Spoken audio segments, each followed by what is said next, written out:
প্রচারে বেরিয়ে অসুস্থ হয়ে হুড খোলা গাড়িতে লুটিয়ে পড়লে পৌর প্রধান। জানা গেছে, আজ শুক্রবার হুগলি লোকসভা কেন্দ্রের তৃণমূল প্রার্থী অভিনেত্রী রচনা ব্যানার্জি আজ সপ্তগ্রাম বিধানসভার অধীনে বাঁশবেড়িয়ার ঐতিহাসিক হংসেশ্বরী মন্দিরে পুজো দিয়ে হুডখোলা গাড়িতে প্রচার শুরু করেন। উপস্থিত ছিলেন এলাকার বিধায়ক অর্থাৎ সপ্তগ্রাম বিধানসভার বিধায়ক তপন দাশগুপ্ত, ধনিয়াখালীর বিধায়ক অসীমা পাত্র, বাঁশবেড়িয়া পৌরসভার পৌর প্রধান আদিত্য নিয়োগী, উপপৌর প্রধান শিল্পী চ্যাটার্জি সহ জেলা ও স্থানীয় নেতৃত্বরা। এদিন পুজো দেওয়ার পর হুডখোলা গাড়িতে করে প্রচার শুরু করেন। প্রচার কিছুটা এগোতেই গরমে গাড়িতে অসুস্থ হয়ে পড়লেন বাঁশবেড়িয়া পৌরসভার পৌর প্রধান আদিত্য নিয়োগী।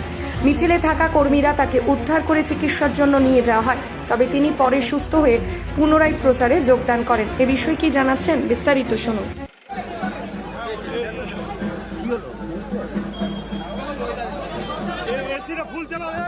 কষ্ট, সত্যিই খুব কষ্ট, কিছু করার নেই, কিন্তু সবাই তো করছে। এত মানুষ কষ্ট করে দাঁড়িয়ে আছে, তাদের জন্য কিছুটা তো আমাদের দায়বদ্ধতা বর্তায়। সবাই এত ভালোবাসা, সবার এত আশীর্বাদ পাচ্ছি, সেটার জন্যই তো আসা। পরিবেশ তো রসাতলে চলে যাচ্ছে, মানে এই যে এত গরম, পরিবেশ নিয়ে কি কোনো কথা বলছেন মানুষকে? গরমটা কে করবে বলো তো? কে করতে পারে? ওপরে ঠাকুর ছাড়া তো কেউ কিছু করতে পারে?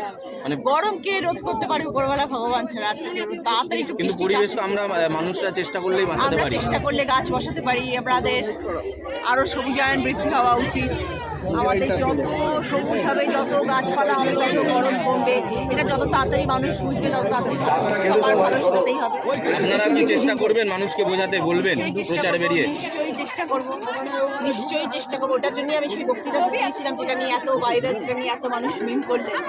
আমার বক্তব্য এটাই ছিল, চারিদিকে এত সবুজায়ন, এত সবুজ আজকে সিঙ্গুরের জমি, সেই জমিতেই গরুরা চড়ছে এবং সেই জমিতেই গরুরা ঘাস খাচ্ছে, আর সেই জমির ফসল আমরাও খাচ্ছি। এবং প্রতিটি বাড়ির যে সবজি সবাই কিনতে যাচ্ছে, সেই সিঙ্গুরের জমি থেকে সবজি বেরোচ্ছে এবং সবজি থেকে কিনতে যাচ্ছে, সবাই যেটা খাচ্ছে। সেটাই আমার মূল বক্তব্য ছিল।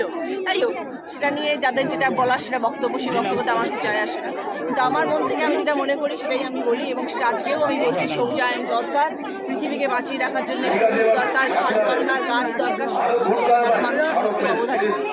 দিদি, আপনার বিরুদ্ধে যিনি লকেট চ্যাটার্জি, উনি গতকাল একটা অভিযোগ দায়ের করেছেন নির্বাচন কমিশনে উনি একটা অভিযোগ দায়ের করেছেন আপনি এবং চুঁচুড়ার বিধায়ক অসিত মজুমদারের নামে।